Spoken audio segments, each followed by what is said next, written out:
this is going to be a less jolly segment than women being ridiculous towards Nick Fuentes. So the British police have known about the grooming gangs for a long time and did nothing.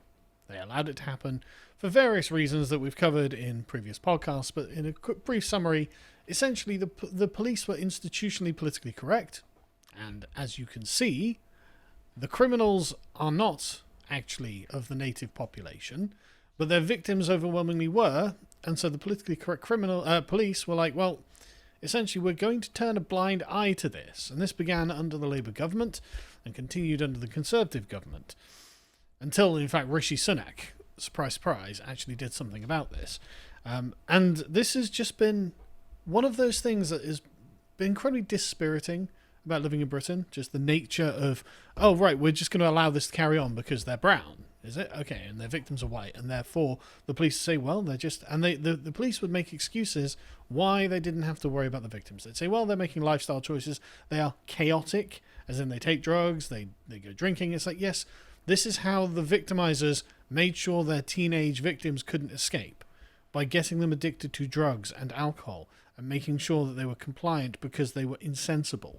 And the police were like, yeah, well, they're just making a lifestyle choice, bro.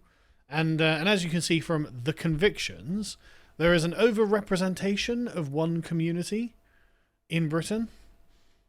Oh, look. This, though, this is like they'll say, well, there is... white grooming gang, yeah, apparently there was in the West Midlands. Apparently there was one.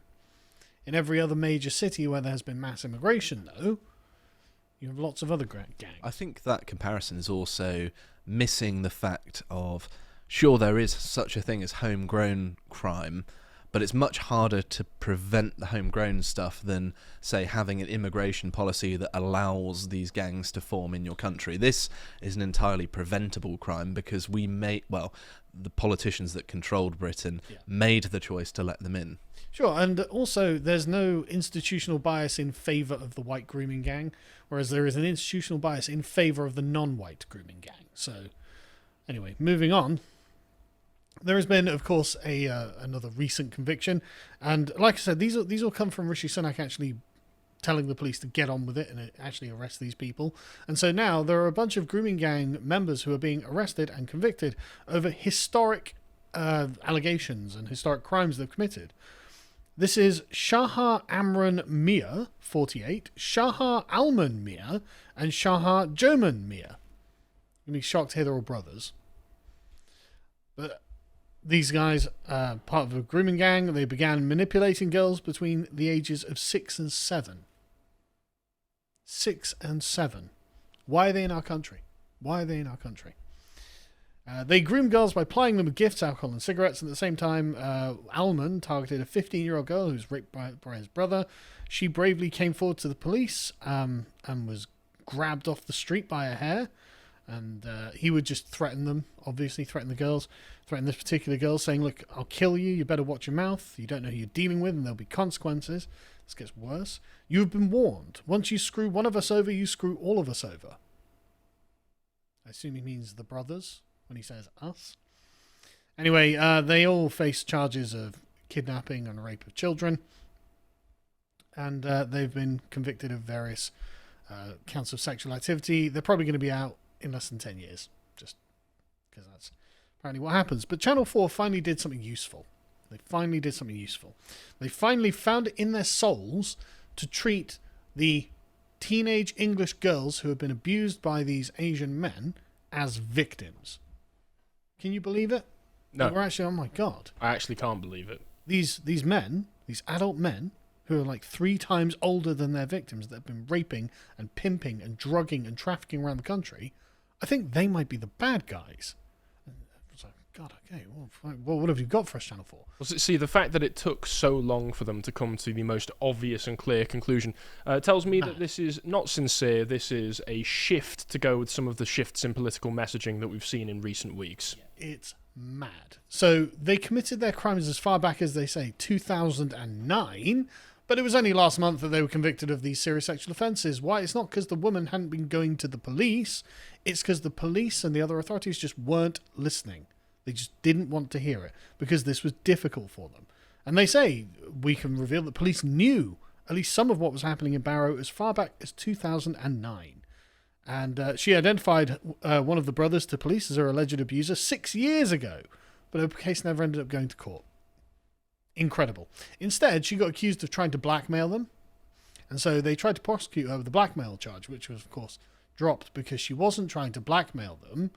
She was the victim of them systemically raping, and presumably, I don't know whether she was pimped out in this case, but that's been a perennial feature of the grooming gangs in Britain, is these communities literally treating these girls like prostitutes and selling them.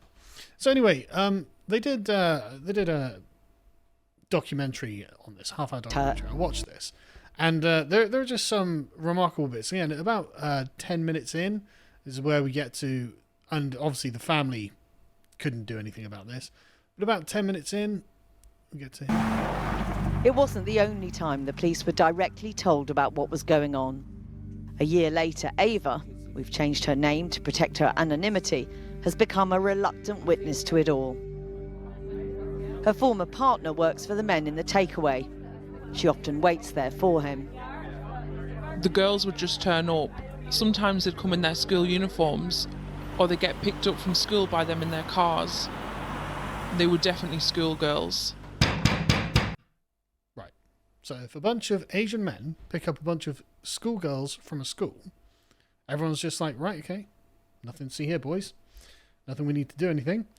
Right, so she went on about this for a decade, and eventually the grooming gangs themselves started essentially telling them to shut up because nothing's going to happen. Be hacked.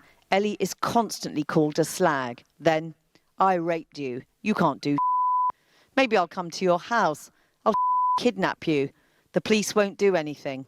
You girls are idiots. Right, so they know the police are on their side. They knew.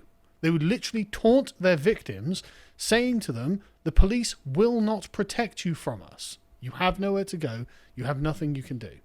I mean, this is just unbelievable. Again, I can't believe Channel 4 finally did something useful. But and at one point, in fact, let's get to it, because this is they still run cover. They still run cover.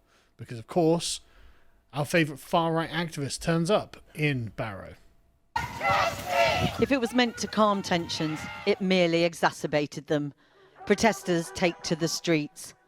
The far-right activist Tommy Robinson appears in town, backing calls for justice for Ellie Williams. Innocent. So Ellie Williams is the one girl who lied about being a part of a grooming gang. But of course, no one was to know that at the time. And there were lots of other victims, these girls, prior to discussing Ellie Williams, who were denied justice. And so, well, why wouldn't you assume that Ellie Williams was one of them as well? So this very clearly serves a political purpose against people like Tommy Robinson by 100%. saying that, see, we're the mainstream media and now we are covering this news that we were hiding for decades. But Tommy Robinson, the guy who has been talking about this, here's the one case where he amplified an untrue story, so you can't trust him. This is always sort of counter-populist manoeuvring. Same 100%. with what Keir Starmer is doing. The only reason they highlight these sorts of things now is because of the fact that there has been a reaction to them that they want to smack down before. To put the there's native political British change. back in their box again, isn't it? Yeah. See, we're dealing with the problem now, so you don't have to be populists, you don't have to vote for all these other parties. We're dealing with it. The implication is that this is the only case of grooming gang victim that Tommy Robinson ever talked about. And they don't mention it. Like Tommy has talked about dozens and dozens of young girls who have been raped and trafficked by these gangs. But they only bring, oh, well, there was that one time where Ellie Williams had made a false allegation.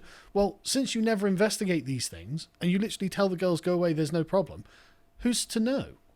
You know, what's he going to do? Pull up your investigation on his phone and go, no, sorry, Ellie, the police have found that wasn't true and you're lying. No, of course not, because we don't know. I guess we don't believe all women, or even Yeah. all girls now, apparently. But the point being, the Asian police, the police denied the Asian grooming gangs in Barrow, right? And this is, they came out after the Ellie Williams case and said there is no Asian grooming gang in Barrow. This is what they say a couple of minutes later in this, right? And it's like, okay, but there was, and now we know. And okay, you found one girl who lied about it for attention, I assume. But what about the other ones? Why are the police themselves not being fired? Where is the accountability for it within the force itself, because they've come out and apologized. They've been like, look, we're really sorry, because they actually have a clip of the police themselves. I can't remember whereabouts it was, but there's a police officer in here who's representing the force who says, "Oh, there isn't a gang." Oh, there we are. Asian individuals. Our investigation has shown that has not been corroborated with otherwise evidence. Right. So he is just denying that there are grooming gangs in Barrow. Is that okay? So does he get fired? Is there any accountability? Because literally, they've had this other woman complaining, this other girl complaining, "I've been groomed, I'm groomed." The police had nothing to do with it. Ellie Williams come along and they go, "Oh, see, there's no grooming gang." It's like, sorry, someone needs to be fired for this. There needs to be some accountability for this. And it's not like this is the only place that the police knew that this was going on and did nothing, right? You, of course, have Rochdale. Police left children at the mercy of grooming gangs in Rochdale, a review found. So this was because of, quote from the BBC, failings by senior police and council bosses, says the report that happened, that covered a review that covered 2004 to 2013. Right? So where's the punishment? These people are still going to get their pensions. These people are still going to have all of the benefits of having worked in these institutions, despite these massive and just incredible failings. It highlights the apparent local authority indifference to the plight of hundreds of youngsters identified as potential victims of Asian men. Again, the fact that the BBC is prepared to characterise it like that is a start, I suppose. They've apologised and said, "Oh, well, we handle cases very differently now." Sorry, an apology, is that good enough? Does that undo any of the damage that was done? Any of the suffering that was caused? And then you've got another cases where it's just, of course, the police are still engaging in victim blaming towards these girls. They still are saying, like, a report dismissed claims that attackers were likely to be predominantly from one ethnic group. These again, the Rochdale police were like, well, no, we don't think this has anything to do with the Asian community. Well, the BBC bloody does, as they just quoted in this article. So why don't you? What's wrong with the police in Rochdale? Why are they doing this? Will anyone be brought to account for this? Will anyone even be fired? Will they even be talked to? But no, of course not. Anyway, so apparently I can't load the video on that one. But yeah, this is the article they put along with their video, and they do highlight again the Ellie Williams false claim. They make sure to highlight that in this, because why wouldn't you? But anyway, this is all the reason all of this is coming to light now is actually because of Rishi Sunak. Right? I don't like to give Rishi Sunak credit, but this is something that he did in April of 2023, where he set up the Grooming Gangs Task Force, which trained 400 specialist officers to go to the 43 police forces in England and Wales and basically slap them in the face and say, what the hell are you doing? Get and arrest these paedophiles. And finally, some paedophiles are being arrested. So, okay, great. I mean, I suppose... the old adage, justice delayed is justice denied. True, but, it's better than nothing. It's only been 15 years plus for a lot of these girls, so whatever. And imagine what they were thinking. They literally would taunt their victims saying the police will do nothing, because the police had done nothing for decades. Absolute decades. I absolutely despise it. Absolutely despise this. So anyway, you've got a bunch of them where you've got in Rochdale, where it's new, because this, a few years ago, a handful were convicted in Rochdale. Well, more have been convicted. Do you want to hear the names? Oh, I can guess. Yeah, I think we know by now, but go ahead. Hamid Ghani, Insar Hussain, Jan Sahid Ghani, Ali Raza Hussain Kazmi, and Martin Rhodes. So there's always one taken, isn't there? There's one sort of... So we can't say there's any ethnic or religious component to this, because Martin Rhodes was caught in it. And they were charged for crimes from 2002 to 2006. 20 years it's taken. And it required a special commission from the government to get the police to actually arrest criminal paedophiles who are raping children. Like, this is mad. And it's all because of political correctness made them afraid of what the public backlash would be. It's like, sorry, there's going to be a public backlash to you stopping people from raping children. What world do you live in? That makes sense to me. Yeah, exactly. Anyway, it depends which members of the public you're looking at. Well, yeah, exactly. Here's another one. This is from Calderdale, again in Yorkshire, where 20 men were convicted of exploiting 4 girls between the ages of 12 and 16. and between 2001 and 2010. Again, 20 years ago, this has happened, but no, for some reason we can't do it. There's North Kirklees as well. So again, dozens and dozens of men with a couple of English guys tagging along. What the hell is this here? It's an albino in the middle there, isn't it? Yeah, down there. Good God. But as you can see, there is a particular demographic profile that is massively overrepresented in these. Folks, if there's a lesson that you can learn from this, is that sometimes judging a book by its cover can keep you safe. Mm-hmm. But again, these are, I can't remember what years. Oh yeah, there we go, 1999 and 2012. I mean, 24, again, this is dozens and dozens and dozens of them. And so it's not that this wasn't well known that it was happening. Both communities knew that this was happening, right? Everyone knew. The police knew. The counsellors knew. The teachers knew, because teachers knew. Because they turn up at the schools. Well, recently, that's the thing. Recently, I was at a social event and I met a member of the Home Office. And through the discussion that I had with him, he told me that when he was growing up, he actually went to the Rochdale schools.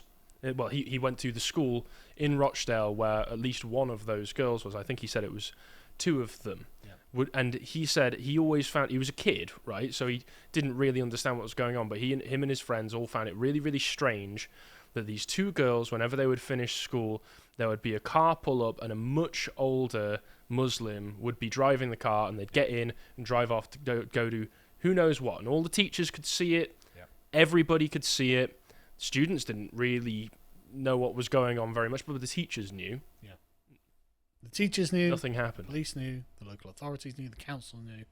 And it required, 20 years later, a government mandate to go and deal with it. It's just unbelievable, and I find it completely insufferable. This is just the way this country has been for decades now. And everyone knows that it's happening and knew that it was happening, was just afraid to do anything about it. Anyway. I hope you appreciate that segment from the podcast to the Lotus Eaters, and if you want to see what else we're up to, you can always watch us have fun on our Lads Hour series on the website. This time we were playing GeoGuessr. We got some great guesses there, really good streak as well. And if you want to see all the other things that we put out, you can always follow us on Twitter. Thank you very much for watching, and goodbye.